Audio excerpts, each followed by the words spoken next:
All right, I see some folks have gotten signed in, so welcome to today's webinar. My name is Ramji Srinivasan, and I'm going to talk to you today about our CLIA validation for our 25 marker spectral flow test. And just as a reminder, our mission at TACO is to make immune profiling or immune measurement a reality for clinical trials. So we're going to go through the specifics of what we tested shortly, but if you're interested in downloading or following along at home, this is a link, taco.bio/spectral-flow-cytometry, and you can see that and play along at home if you're interested in reading the report. So moving on to what we tested a 25 marker spectral flow panel. And this panel includes all major immune cell populations and subsets, as well as 6 functional state markers across these individual subsets. So you can see we have extensive T cell coverage here, B cells, NK cells, myeloid cells, granulocytes, as well as some general cells as well. More specifically, here's the cell lineage and state marker tree. So starting at leukocytes, you can go down any path you want. And let's take NK cells. You can see non-cytolytic natural killer cells. And you can see a little number here, which is the number of cell state markers analyzed within this immune subset. So for example, if we take a different tree here, like the T cell tree, go down to CD8 T cells and then CD8 T effector memory, we see 5 state markers analyzed within this immune subset. And the complete gating schemes are also available online. So what did we test? We used peripheral blood mononuclear cells from 3 healthy human donors. So we acquired 3 samples from a blood bank. You'll see these labeled as PBMC 004, 005, 006. We turned them into PBMCs at TACO at our lab, and then we evaluated these in testing on our Aurora spectral flow cytometer. Underneath the hood, this is a bit of a simplification here, but for every immune marker, so dozens of different immune markers, about 25 on our panel, we capture or acquire hundreds of thousands of cells. And each of these row column entries is a signal intensity. And this is the kind of measurement one would expect from just a single sample of blood. So the task is, how do you reliably measure the immune state? Now, imagine a weight scale where you take 3 measurements of pounds or kilograms, and that's just a single variable. You can imagine that that might swing from day to day based on fluid intake, et cetera. The immune system takes that and puts it on tremendous complexity. So take measurement 1, measurement 2, measurement 3, and run them through a cytometer. You get this 25-column matrix by hundreds of thousands of rows. And each one of those measurements, the drug developer's hope and goal is for these measurements to look similar to one another. More to the point, the drug developer's question is this test valid for routine clinical trial use? And to that question, we set out 4 key measures: accuracy, intra-run precision, inter-run precision, and stability. Accuracy is basically, when we exclude these antibodies, do we not detect that marker? And a lower number is good here, and we'll talk a little bit about why that is, but you want to have less than 1% of events in the marker positive gate. So remember, if the marker is not there, the marker should not be detected when that antibody is excluded. Intra-run is taking the same sample, splitting it up across the same run, and here a coefficient of variation less than 20% is the target. Coefficient of variation, by the way, is just standard deviation by the mean. Inter-run precision, this is the same sample, different runs. So again, coefficient of variation less than 20%. And stability, same sample across time. So we looked at 0, 24, 48, and 72 hours. So the question is this thing valid, looking at all 4 of these measures? So let's take the accuracy task first. And to introduce accuracy, we'll have to talk about a concept called fluorescence minus multiple.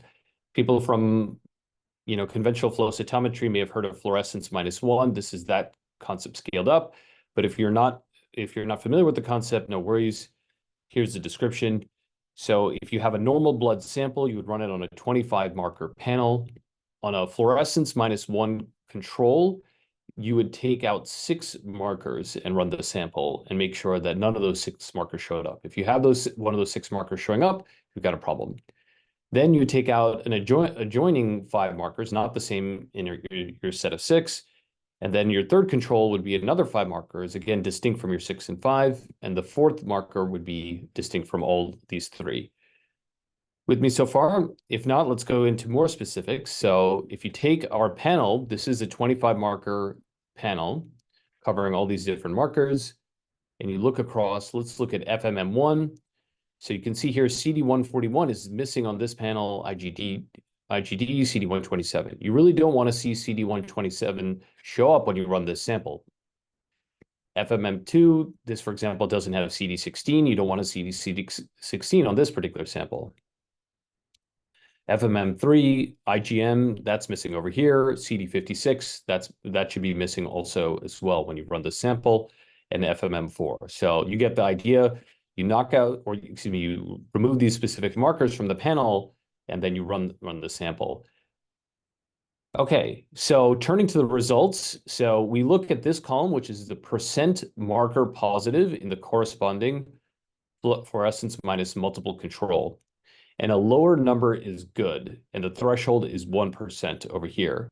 So as you look across these measures, we basically notched near, basically extremely low to single digits, low percentages numbers, so well below our 1% threshold. And the reason that matters is as we exclude these markers, we're not picking up extraneous noise. And you'll notice CD4, CD8, and a couple of other lineage markers are listed as NA. Those had very clean signal in the original data set, so we didn't run them on our FMM. So plotted out more specifically, if you look at the x-axis over here, you have the different markers. So everything from CD45RA to PD1. This is the 1% acceptance criteria, and you can see everything here is in like the 0.25% range. So very strong performance on this. We're not picking up stuff that is not meant to be seen, so to speak. So this is a great test of accuracy. Okay, so we just talked about accuracy. The marker shouldn't be detected when an antibody is excluded. The goal was 1%. We found 0.07%, and all these populations were below criteria. The next task is a coefficient of variation less than 20% for 95% of populations on intra-run precision. So let's look at intra-run precision. This is the same sample, same run. We took each of these 3 samples, we split them into 3 replicates, we ran them on the cytometer, we analyzed the results. And this is what you're seeing over here. This is the population lineages. So B cell, dendritic cell, monocyte, natural killer T cell. These are colored. And on the x-axis, you can see the median size population of cells. On the y-axis, you can see the coefficient of variation. This is by donor, so 004, 005, 006. And you can see the average percent CV across all 3 donors is 3.66 versus this 20% threshold. So as a result, this measure passed as well. So the intra-run precision, same sample, same run. We were looking for less than or equal to 20%. We notched 3.66%. So all these populations are below criteria. The third measure is inter-run precision. So for inter-run precision, that's the same sample in different days. So we take each of these 3 samples and we split them into replicates. So this is, for example, the first sample run on day 1, again on day 2, again on day 3. This is back to that original question of getting the immune measurement reproducible. And as you can see over here, we have the similar dynamic, which is the population lineages, B cell, dendritic cells, monocyte, natural killer cells, and T cells. And as you look at the x-axis over here, the median cell population increases, and the y-axis is the coefficient of variation. And all of these cell populations are below the threshold of 20%. So the average CV across all 3 donors is 3.45%. Remember, this is the first donor, the second donor, and the third donor, and we're looking at all the population lineages here.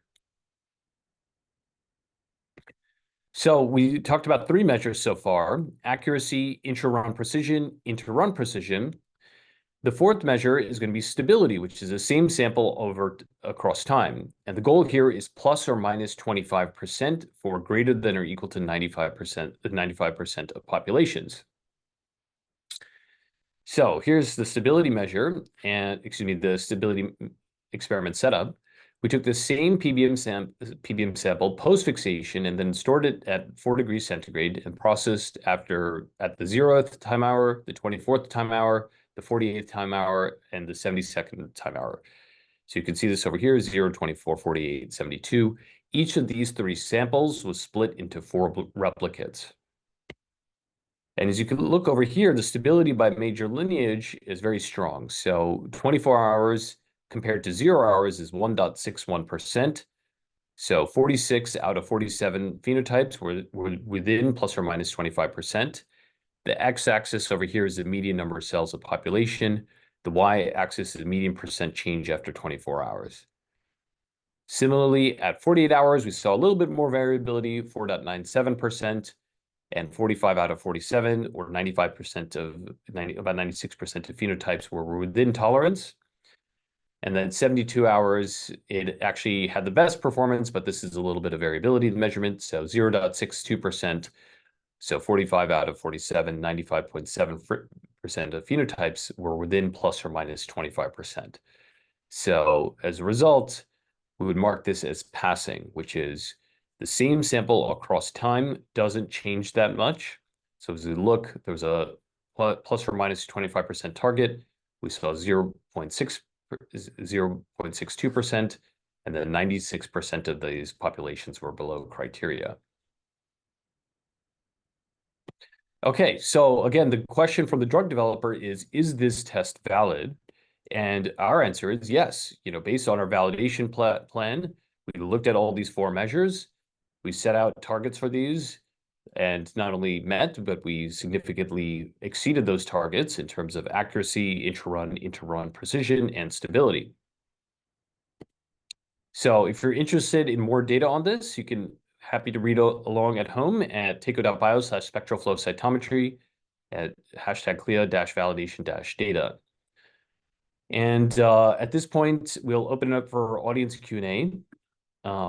I see there were some pre-submitted questions, so I'll take those first, but if anybody has questions in the meantime, I can answer those as well. Okay, let's look at the first one. Can you add an additional marker to this panel, and would adding a new marker change the validation result? So short answer, no, this panel in Spectral Flow is fixed. So this panel is fixed. And it is possible to customize Spectral Flow. That's kind of in the works for us in R&D perspective. And yes, adding a new R&D marker would change the validation result. Very good question.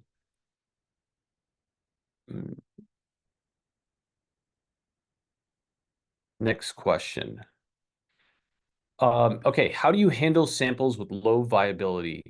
Well, basically, since we don't pool samples, we can still run a low viability sample without affecting the others. We do record the cell viability and flag samples with less than 70% viable cells. And then, from a customer's perspective, he or she can decide whether to include it or not. Okay.